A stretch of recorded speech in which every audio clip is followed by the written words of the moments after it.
আমি ধনিয়া পাত কেইটামান ৰাখিছোঁ, 2 পিচ নেমু ৰাখিছোঁ আৰু কটা পিঁয়াজো ৰাখিছোঁ যাতে আমি সৰু সৰুকৈ কাটি দিব পাৰোঁ মাছখিনিৰ ওপৰত।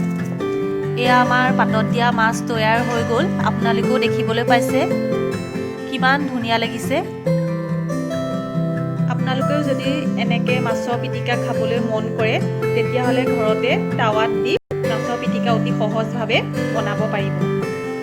এয়া দেখিছেনে আমাৰ মাছৰ পিটিকাখিনি কেনেকৈ ইমান ধুনীয়াকৈ তৈয়াৰ হৈ গ'ল।